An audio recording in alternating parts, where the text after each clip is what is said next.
Gadis cantik dan seksi ini sedang bermain biliar. Tiba-tiba seorang pelayan datang. Dia tidak sengaja menumpahkan minuman di pantat gadis itu.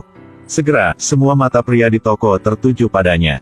Tapi dia hanya mengatakan satu kalimat. Semuanya basah. Lalu dia melepas celana dalam. Dan menggunakan itu untuk mengikat rambut dia. Kemudian terus bermain biliar. Sekelompok pria melihat hal itu juga membungkuk untuk melihat dia. Namun, ada seorang pria yang suka mengkhawatirkan omong kosong. Dia mengenakan mantelnya pada gadis itu. Orang pria itu bernama Hae-in.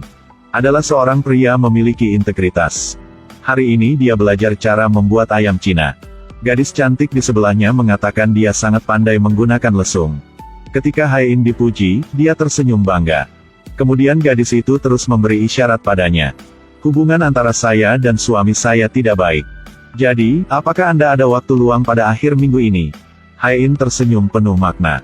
Gadis itu berpikir bahwa Hae-in mengerti apa yang dia maksud.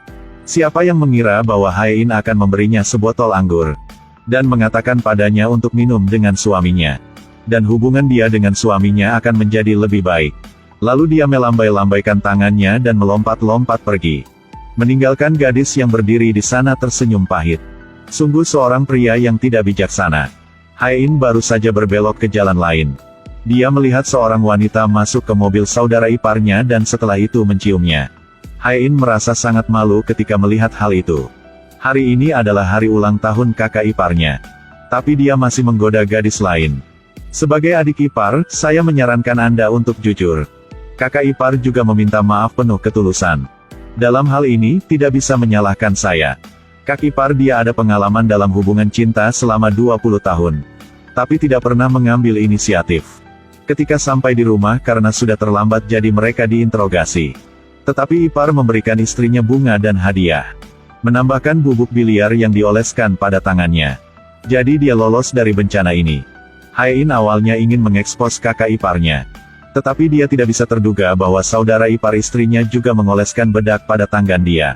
Dia juga mengedipkan mata padanya. Mengatakan bahwa dia masih ingin melawan dengan dia pada hari besok.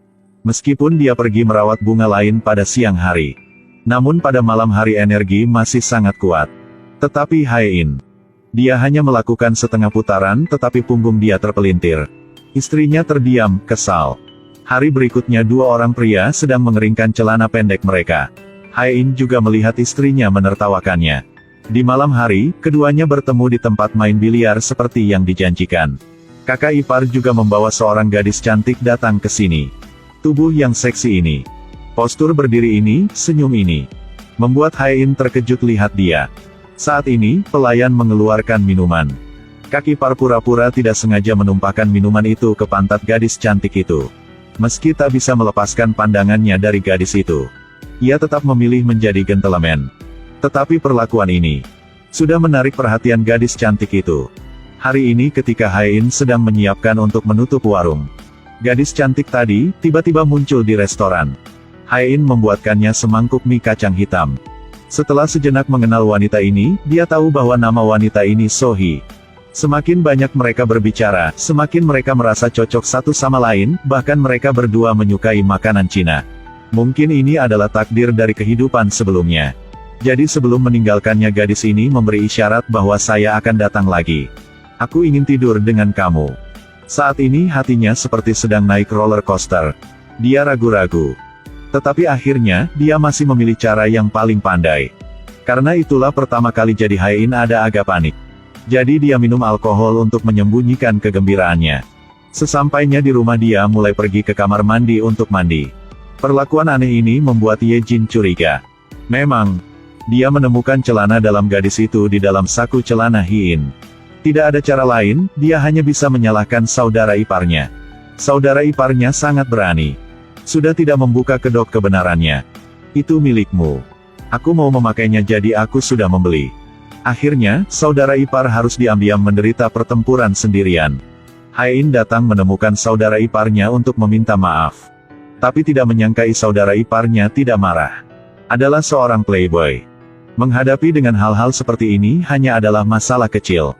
Keesokan harinya dia membelikan istrinya tas baru. Istrinya sangat senang. Dia membawa tas ke pasar untuk pamer. Tapi siapa tahu gadis ini tidak bisa melihat barangnya.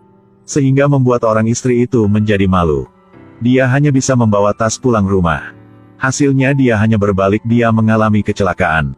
Kakak ipar yang malang kehilangan istrinya. Ada seorang istri yang cantik seperti bunga tapi dia tidak hargai.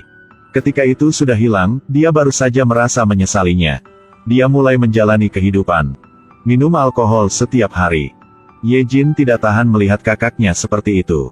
Jadi dia menasihatinya untuk pergi keluar mencari kesenangan seperti dulu. Kakak ipar mengira bahwa Hae-in memberitahu adiknya. Ye Jin berkata, sebenarnya, kakak ipar sudah tahu semua tentang kakak di luar. Hanya karena keluarga jadi dia sudah pilih untuk bersabar.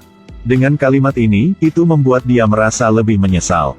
Jadi dia membawa sebuket bunga untuk meminta maaf kepada istrinya. Tetapi menemukan di depan makam ada buket bunga dari orang lain. Hal ini membuat dia merasa ada yang tidak beres. Dia cepat-cepat pulang rumah dan buka kabinet. Hal yang tak bisa terduga, dia selalu memikir dia sendiri diri adalah playboy. Tapi orang yang masih tidur dengan dia, bahkan level istri dia lebih tinggi dari dia. Keesokan harinya, saudara ipar datang ke makam untuk menunggu. Akibatnya, dia memang bisa bertemu pria itu. Dia sedang menyiapkan memberinya sebuah pelajaran untuk orang pria ini. Tapi dia dimarahi oleh pria ini. Dia bilang bahwa apakah Anda tahu betapa istri Anda mencintai Anda? Dia selalu berkorban untuk keluarga. Tapi suaminya selalu menggoda gadis lain di luar. Selalu meninggalkan istrinya sendirian di kamar. Dia juga merasa sangat kesepian. Meskipun kalimat ini bermaksud sangat menghina. Meskipun itu berarti lebih banyak penghinaan. Kakak ipar meraih kerahnya. Tapi tinju ini yang terangkat akhirnya jatuh. Sedangkan, Hin di sini karena bisnis restorannya tidak bagus. Jadi saya selalu dimarahi oleh Ye Jin. Hae-in sangat pusing. Dia jelas ingin membuka restoran makanan Cina. Karena Anda tidak setuju. Semakin dia memikirkannya, semakin bingung. Ketika memikirkannya, Sohee masih adalah orang yang paling mengerti dia. Jadi dia berinisiatif untuk datang ke rumah Sohee.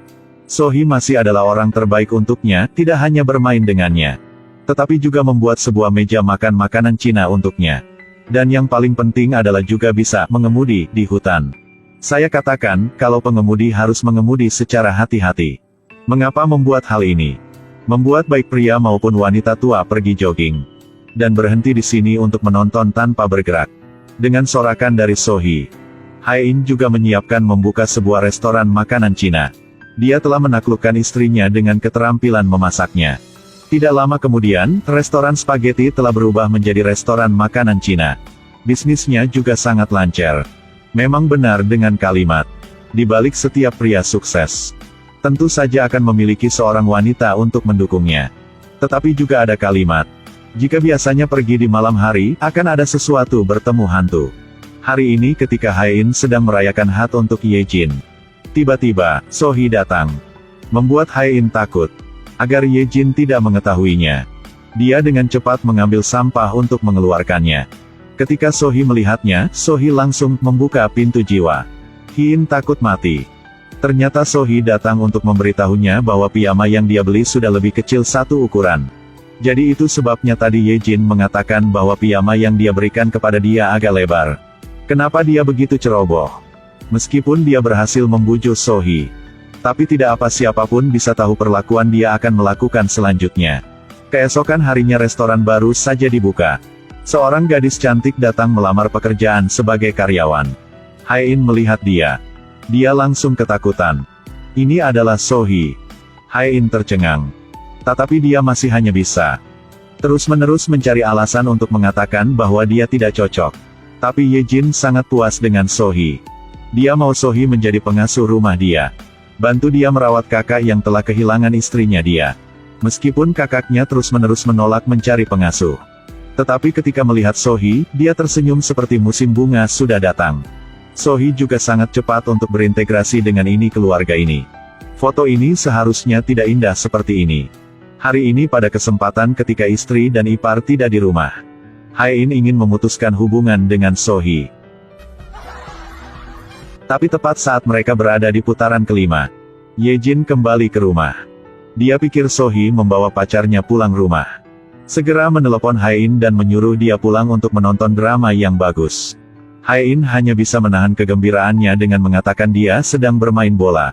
Hae-in baru saja selesai bermain bola dan kembali ke rumah. Ye-jin dengan bersemangat memeluk badannya.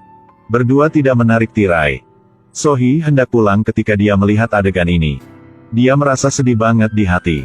Apakah pria ini memiliki kekuatan fisiologis sebanyak itu? Beberapa hari kemudian, Ye-jin mengatakan dia sudah hamil. Ini sebenarnya kabar yang bagus. Tapi Hae-in merasa dia memiliki banyak hal di hatinya. Dalam hatinya dia pikir, di masa depan, pasti dia akan bersikap baik pada istrinya. Tapi dia tidak bisa tahu bahwa dia masih pikir dia playboy. Sebenarnya di sebelahnya juga ada playboy plus. Ternyata Ye-jin sudah menjalin hubungan dengan Koki dalam waktu sangat lama dulu. Hari ini keduanya sedang berbelanja di supermarket. Keduanya menerima pesan ancaman. Ye-jin mengetahui bahwa setelah waktu yang lama, dia tidak bisa mengendalikannya. Dia segera pergi ke kakak laki-lakinya untuk meminta bantuan.